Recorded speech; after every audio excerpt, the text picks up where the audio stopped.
It has been said that we bring into our lives that which we think about. And we bring into our lives, obviously, that which we think about most. This appears to be pretty true if you look at it. But the information I'm receiving from the various readings I get, various books I read, is that what comes into our lives doesn't just come from our conscious thinking, but from our unconscious. The thoughts that arise within us and that we pay no attention to. If we're joyful, we bring joy into the events which result outside of ourselves as joyful events. If we're bitter, then we bring that into our lives. This has been said over and over. But in the book Conversations with God, Book 1, Neil Donald Walsh, the author, gets pretty upset and he said, what about all these huge calamities? What about these tidal waves and earthquakes and things? What causes them? And the answer he was given was this: fate. Fate.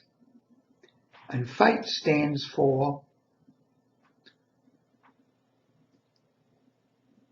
from all thought everywhere. From all thought everywhere. In other words, the law is perfect. We've been given free will. And we're also subject to universal laws. And one of those universal laws is that thought brings about eventually manifestation in our outside world. Everything, for example, that we build comes originally from thought, from planning, then the action, and then it's built.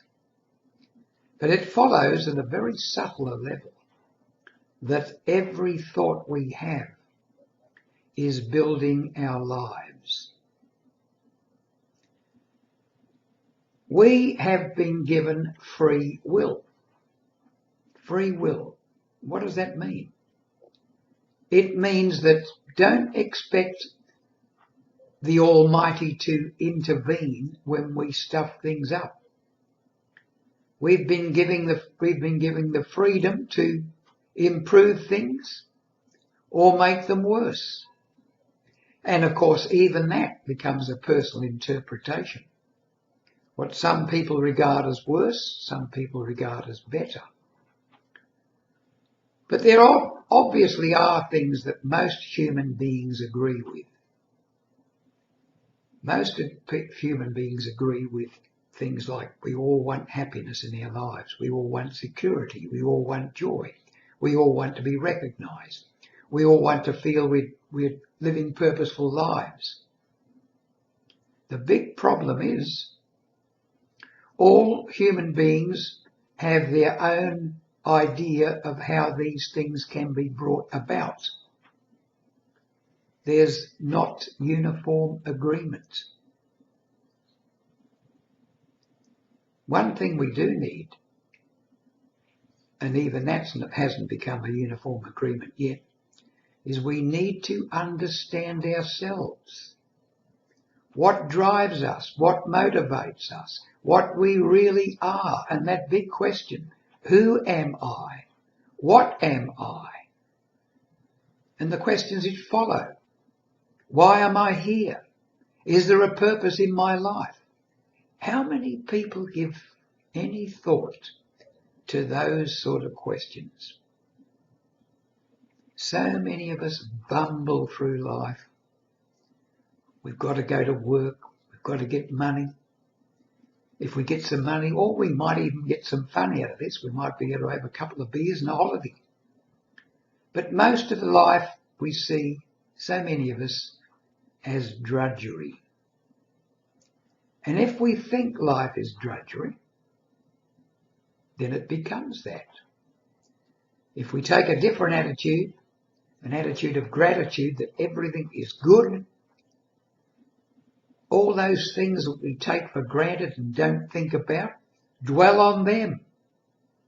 Dwell on the fact that you are here, you can see, you can feel, you can experience. You have friends, you have a job, you have a bed at night. If you don't have a bed at night, you still have lots going for you.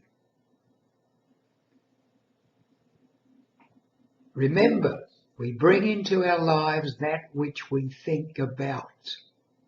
And we bring into our lives definitely that which we think about most. So dwell on the good. Think about the good things. This business about being positive, people say, oh no, it doesn't really work. It does work, but you have to make the effort. You have to start seeing things in a different light. And one of the ways to do that, one of the most secure and